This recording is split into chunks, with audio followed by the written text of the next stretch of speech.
Coming up on Tech Thing, AMD Vega leaks. It got hands-on with Ryzen, affordable Android phones, 3D printers, walking on Mars, some sweet software, compute modules, and so much more from CES 2017.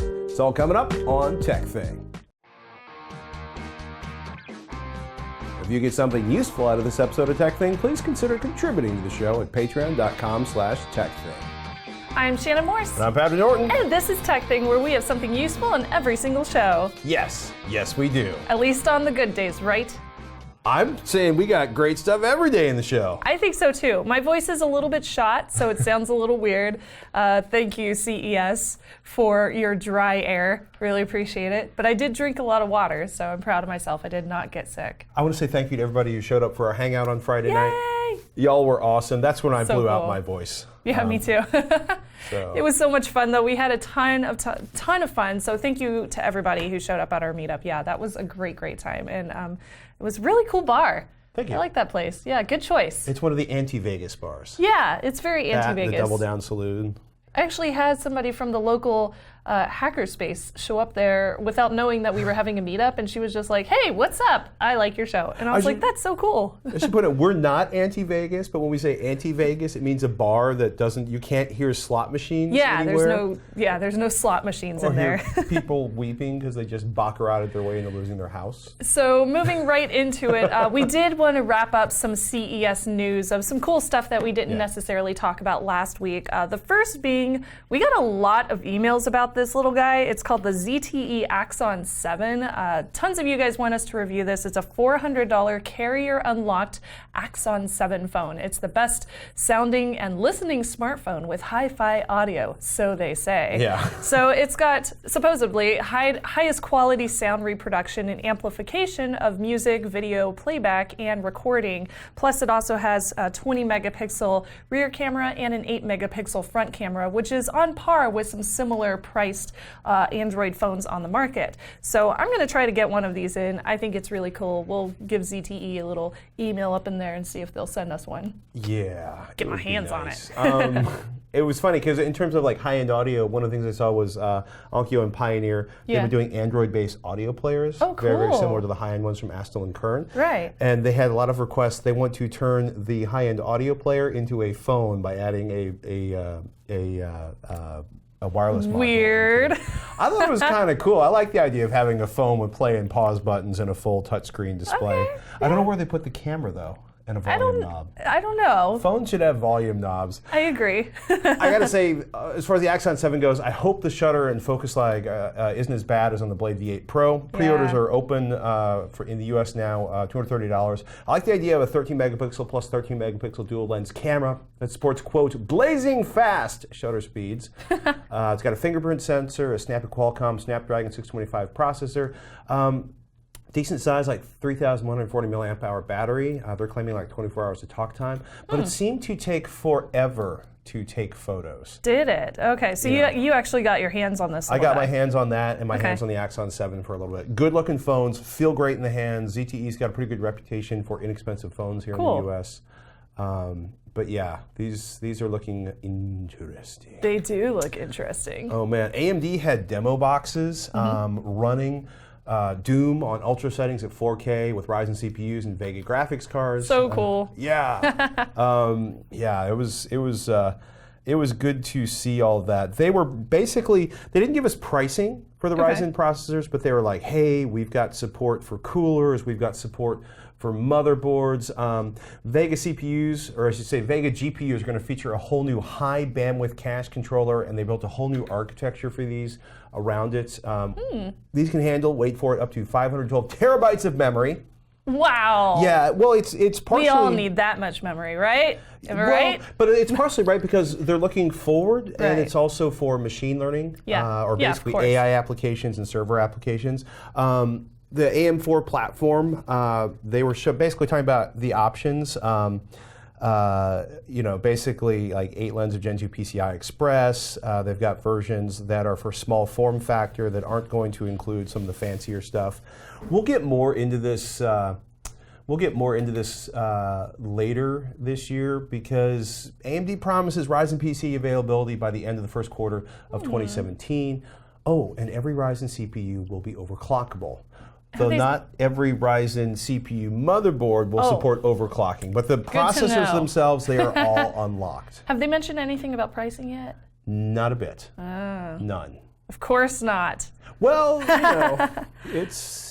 I did want to mention something cool that I saw. Okay. It was by NASA. NASA actually had a booth there, which sometimes they do, sometimes they don't, but this year they did. Post office had a booth? Why not NASA? Post office had a booth as well, which was really funny, but post office is always there recently. So NASA ended up collabing with Microsoft Hololens to allow CES attendees to walk on Mars and then see the Mars Rover, Curiosity rover, in VR. So through the app, you're able to walk forward and then you can walk backwards in this virtual reality Mars. Now, of course, you can't interact with the app. They won't let you do anything to Mars except for like moving around, and you can view the landscape and the Curiosity rover.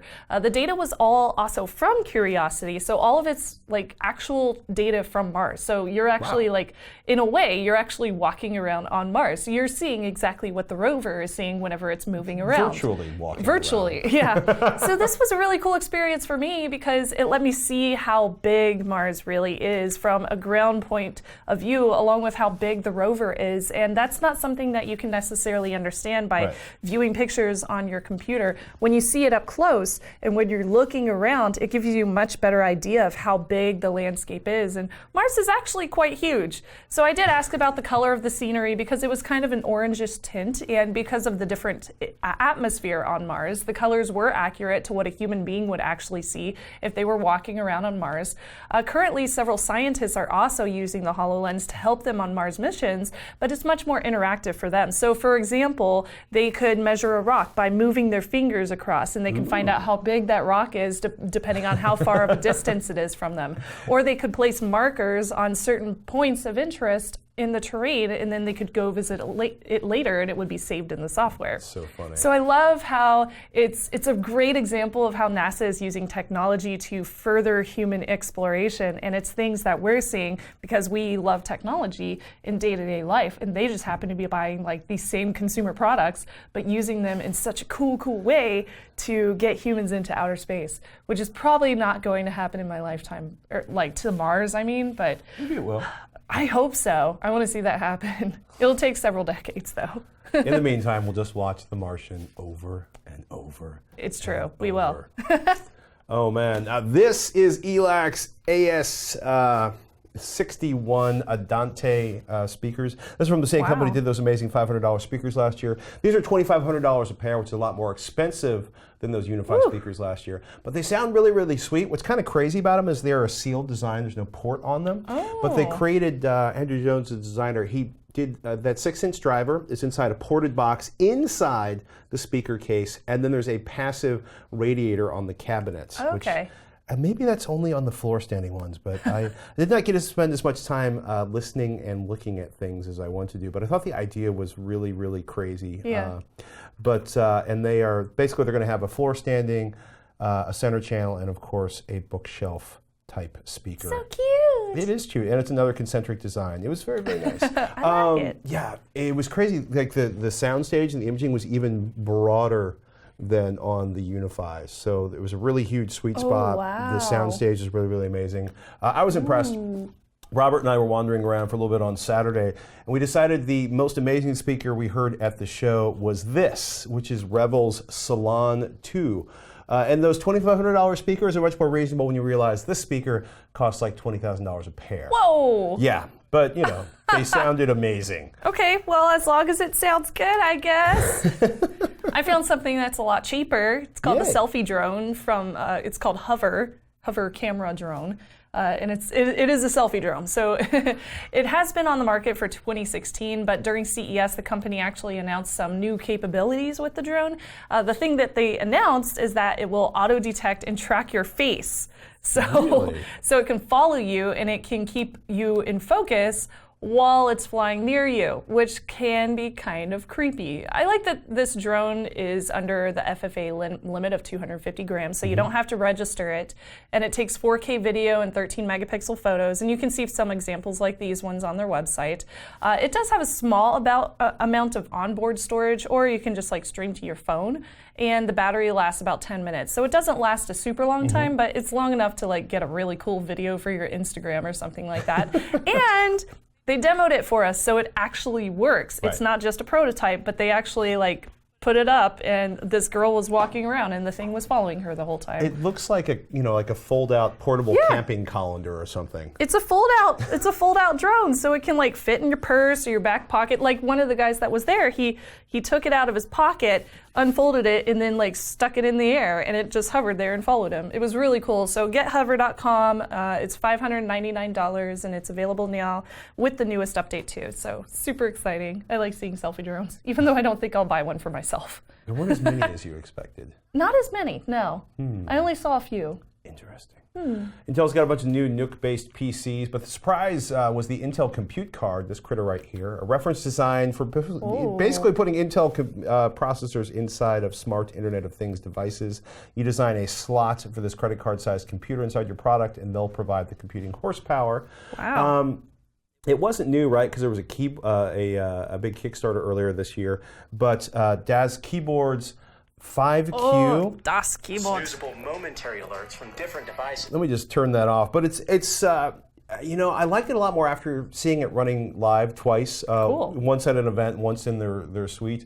The world's first cloud-connected keyboard sounds kind of goofy, but having lining up the F keys to blink red, yellow, or green based on individual server loads, or the pause break keyboard will blink when you get an email from your spouse. Just about anything you can run through if this then that, Zapier, or just into the DIYZ Q app. This is the way they put it. You can program any key on DIYZ keyboard 5Q to glow the color you want based on the information you define. That's all. That's its big thing. And it's got a volume knob. But why do you need so much? Well, I'm thinking of a certain OCD programmer we know. Yeah. And this is either going to cause him to DIYZ gridlock, keyboards. or he's going to be like, I know everything. So how much is it? $229 in pre-order. Not bad. Not bad. So yeah, it was interesting. That's all I'm going to say. Heatshrink.com. Heatshrink? Well, yeah. Well, I was in one of the Kimber Cables. I wandered into their booth, and I was looking at these, crazy high-end electrical outlets. But they have, if you've ever had trouble finding the heat shrink you're looking for, heatshrink.com is amazing. Wow. It's kind of owned by the same people that own Kimber, but like 2-to-1, 3-to-1. Do you ever see 4-to-1 heat shrink? No, I haven't. So a 3-inch bundle of heat shrink will go down to I want to say 3/4 of an inch glue line, mil spec. If you've ever had trouble finding heat shrink stuff, this was really cool just because they have all of the colors and all of the options. That's so cool. I didn't even know that existed, so I'm totally going to visit that site now. Well, we're always heat shrinking things. Yeah, I use heat shrink all the time. So especially for my little projects on the workbench out there, all the time. So we that's have cool. a heat shrink thing. It's kind of true. I got to play, this is not necessarily brand new, but I did get to play with this amazing lens from Sony that came out in early 2016. It's called the FE 85mm F1.4 GMaster lens. So while the price is insanely expensive, it's way over what I can afford. Yeah, not for a lens, not for a really nice lens, but it's insanely expensive for what I can afford. It is so nice. I'm so happy I finally got to play with it. It creates an amazing aperture at 85 millimeters away, which is basically, that's a pretty decent zoom. If you compare it to a 55, which is maybe a couple of feet ahead of you, 85 is quite far away, which is, but it also creates this nice bokeh effect. So it creates these nice, pretty circles of light behind your subject while still keeping them in a very sharp focus. So I feel like wedding photographers would love this lens. It also has a built-in autofocus and manual focus controls on the lens control features. There we go. Finally loaded for me right here on the lens, so you don't have to worry about doing that in software. And it also has a shutter click button, so you can turn off the click noise. It has a focus and aperture ring like usual, and it is rather lightweight when testing it with a one of the Sony kit cameras. So it's $1,800 though. It's too expensive for me, but it's one of those things that I kind of want to save up for, even though I don't necessarily have a reason for it. Use it for all the Sony cameras you own in the future. Oh man, it's so nice. That's true. It's lenses, an f-stop of 1 lenses are an investment. It's one of those things that stick around for a long time, even if you get a different camera, because you can always get an adapter for your new camera and work with your old lenses. F1.4? 1.4. Wow. Yeah. At That's 85. an indoor portrait night lens. Oh, it is so nice. So you can find that over at Sony.com. I'll put the links in the show notes. You all sent a few questions in, or more than a few questions in. We're going to answer them individually, either via email, ask@techthing.com, or we'll talk about them more on the show in the next couple weeks. Thank you so much for sending those in. The Consumer Electronics Show isn't just shiny hardware. There's a lot of software there, too, because generally speaking, hardware needs software to not suck. Usually. To be usable. This week's Rapid Fire Roundup is Shannon's top 3 apps from CES 2017. Are they all phone apps? Yes. Are you ready? Yes. Are you set? Yeah. Go. Okay, so the first one is called DIYZ. Not DIYZ, but DIYZ.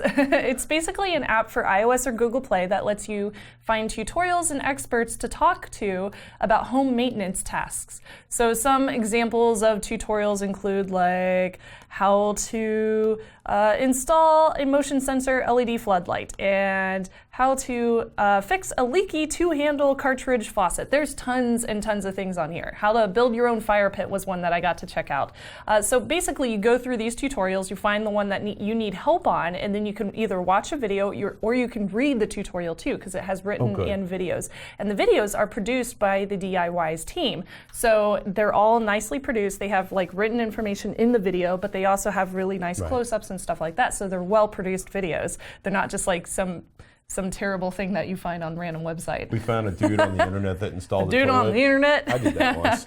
Yeah, so you can also call via video a pro advisor if you have questions about something that you are working on as well. So the app is free and it includes talking to advisors, but they told me that the advisors will cost money in the near future and that price is not announced. It seems reasonable. Yeah, it does seem reasonable. I want to know the cost, but I guess we'll find out in the future. But I think it's really cool that they're bringing something like this to people, especially consumer friendly. Like the app is so consumer friendly. Because there's so many like DIY apps that have just been like.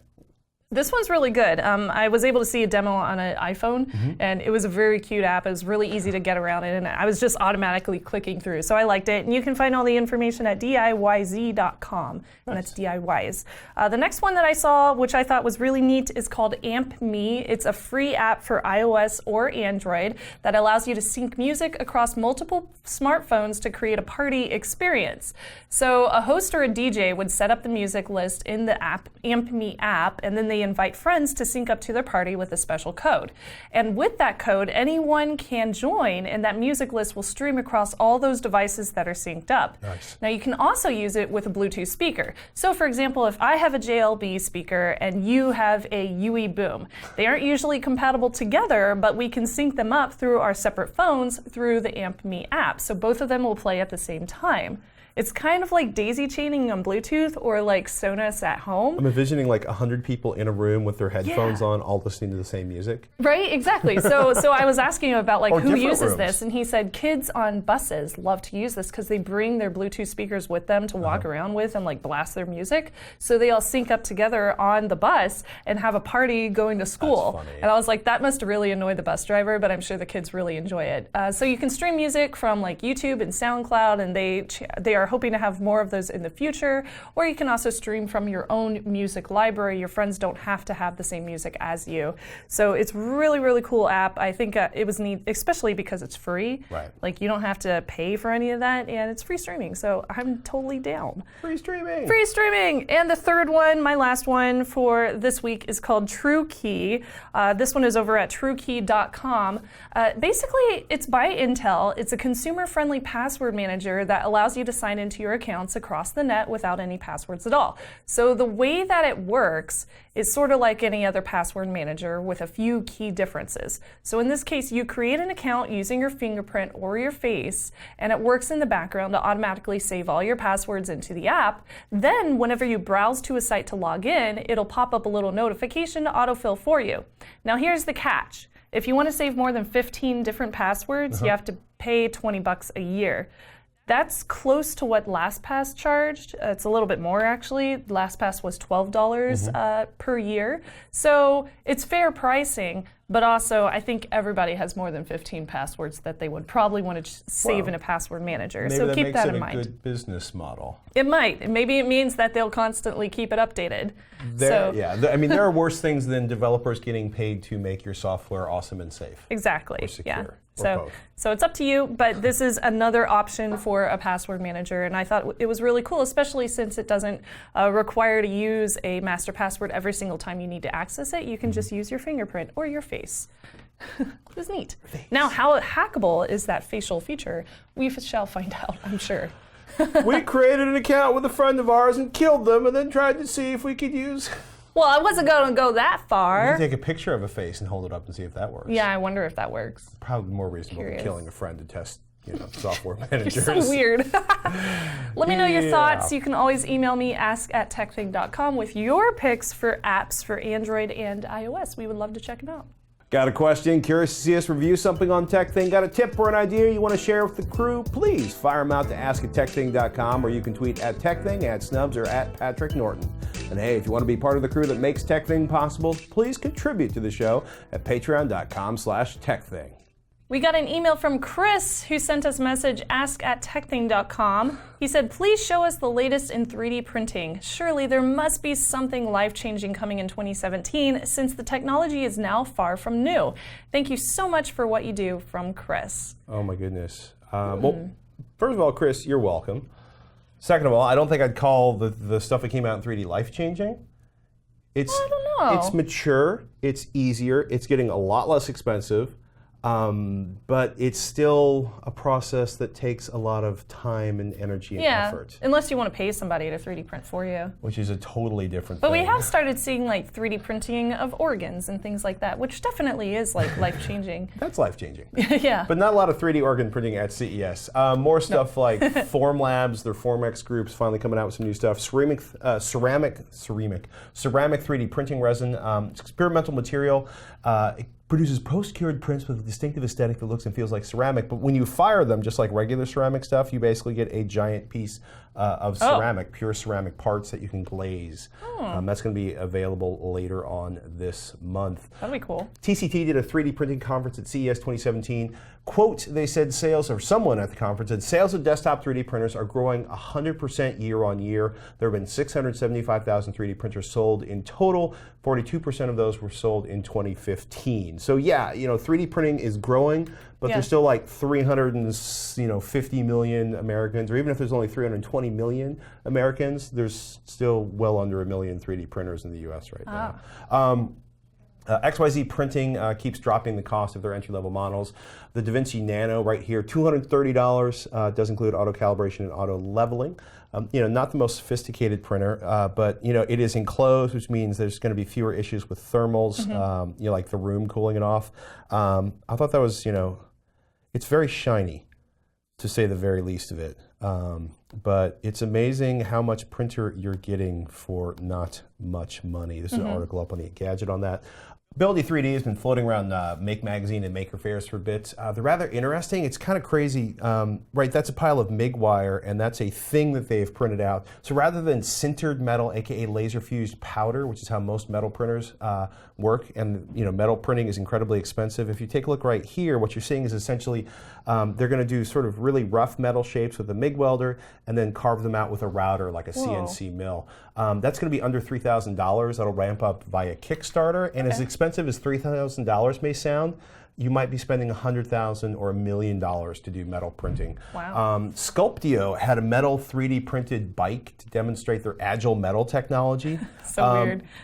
Yeah, I mean it was weird, but this is part of their agile metal technology, which is like a group of 6 tools. And maybe if I can get something other than an ad on the page, this would actually make sense. But what they're saying is that the business case, which is the first tool, which is an AI, and it's going to tell you whether or not a CAD file is actually optimized for metal additive manufacturing, and then they've got a design optimizer, lattice generator, all sorts of tools to try to make metal printing more reasonable, more, you know what I mean? Like, it's a very tricky thing. Metal printing, I guess metal printing was like all over the place at CES this year. Metal X was there doing their, quote, atomic diffusion additive manufacturing. Print your part using a bound metal powder rod that transforms into a metal part. But what's kind of crazy about that is you can do sort of bird bone type hollow internal structures to decrease the weight and increase the strength on that. I thought that was really cool. It's pretty small. It's like a 250 millimeter by 220 millimeter by 220 millimeter build volume. That's going to sell for $100,000, but again, compared to a $1 million 3D printer, it's pretty cheap, so that stuff's coming down. Keep comparing it to a higher number. It'll always sound cheaper. It'll always sound cheaper, right? Yeah, Polaroid. They're now Polaroid branded 3D printers, which I thought was really, really odd. It's cute. Something I thought was really, really cool that I didn't know about is Nano Dimension has the Dragonfly 2020 3D printer, which is 3D printing circuit boards. Whoa. So if you are designing products and you want to make PCBs, it doesn't look like that. But I thought it was really cool that you could actually print out a circuit board in a few hours rather than having to send your design to somebody and have them create it and then send it back to you. The Lulzbot crew was there. I thought the Morstruder tool was really cool. Basically, it's a big giant extruder, right? They announced the alpha release of Cura 2, their software. But the Morstruder, their idea is like faster prototypes, more strength in your 3D parts. We can spit out giant chunks of plastic fast. Yeah, I thought it was pretty cool. Yeah, it's like a 1.2 millimeter diameter nozzle. Wow. So that was pretty awesome. All right. Yeah, that's kind of all I can think of on 3D that I heard of or was talking about. It was kind of neat that we saw an entire section that was dedicated to 3D printers, and it was separated from the drone area this year, which I believe last year both of them were in the same area. They were over in the sands. Yeah, they were over in the sands this year. So it was really cool to see so many different companies trying to find the sweet spot as far as 3D printing goes.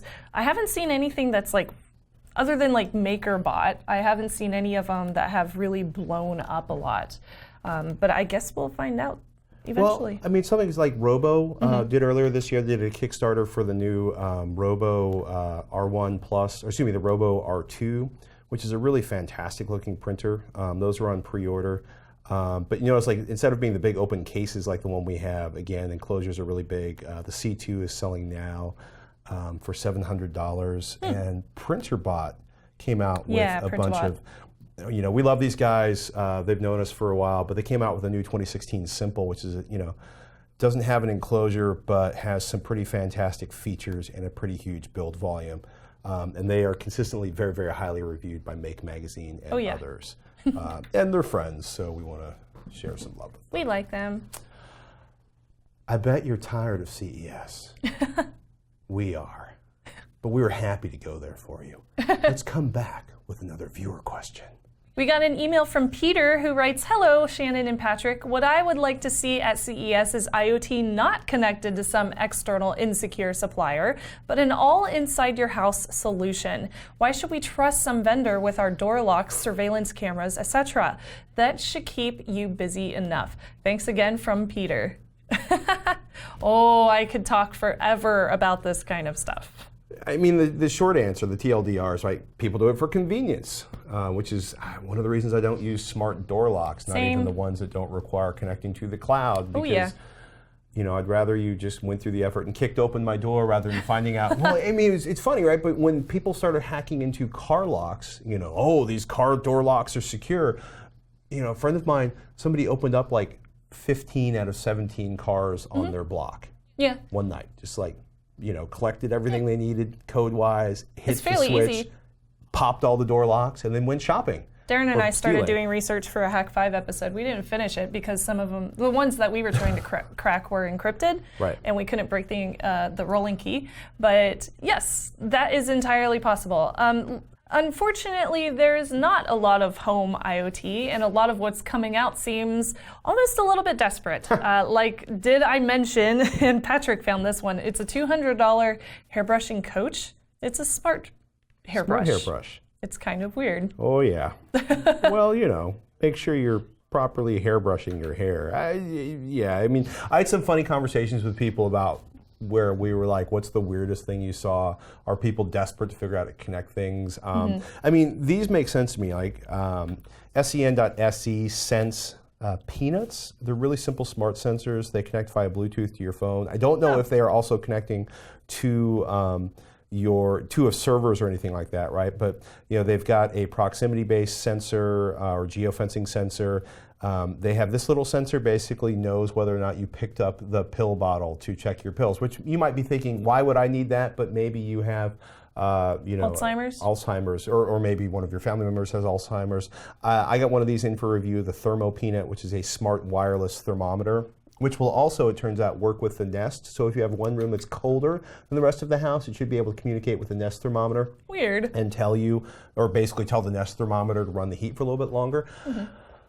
Part of the problem is that vendors, right? It doesn't matter what kind of vendor we're talking about. They often like to make more money off of a sale, whether it's by charging you directly to, say, store video in the cloud. You've just bought our fabulous security camera for $10 a month indefinitely. We'll store the last 20 minutes of video on the web. All right? Or worse yet, to sell third-party information to a vendor. Or sell your information or your habits or the tracking of your habits to a third-party vendor.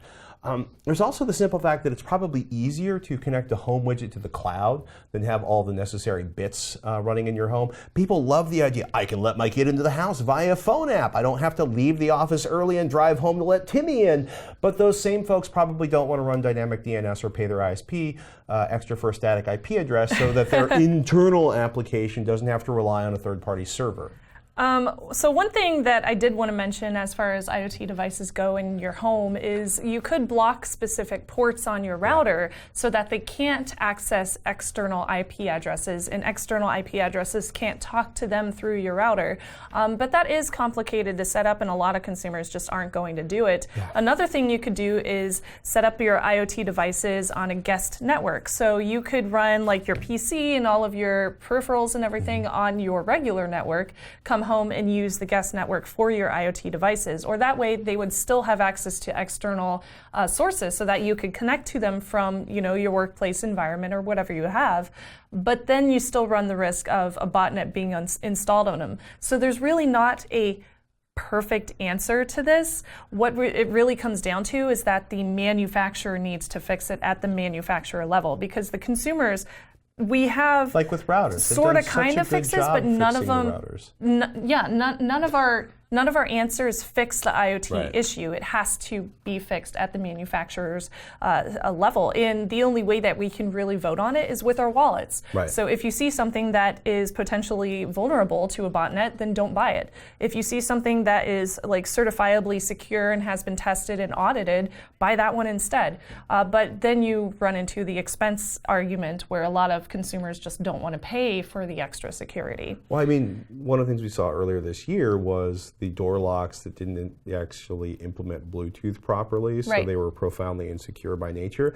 And everybody's like, well, who's going to find that? And it's like, yes, security, every hacker in DEF CON? Security by obscurity works, or worse yet, it just becomes knowledge and people start selling the parts and passing the information along. Yeah, like what they've done basically with ATM hacks.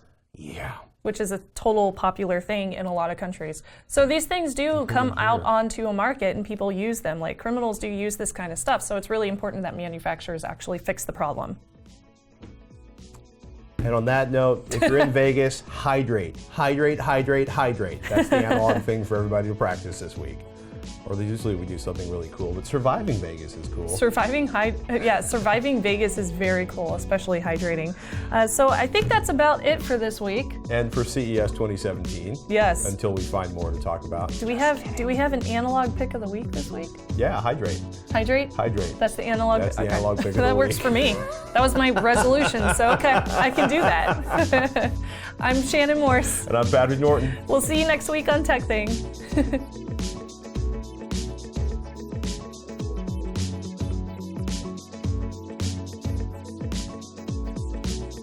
Thermo peanuts. Okay, I'm gonna search. Did you just say thermo? Peanuts. Peanuts. Better bleep that out. It's a family-friendly show. I don't know. What was your best meal while you were in Vegas? Best meal? Yeah.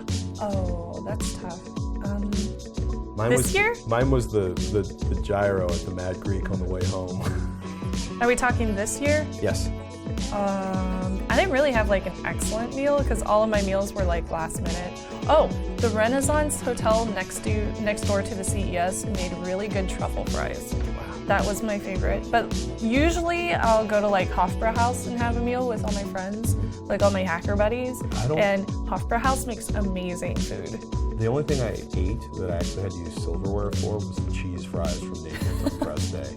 I don't think I use silverware for anything. Yeah,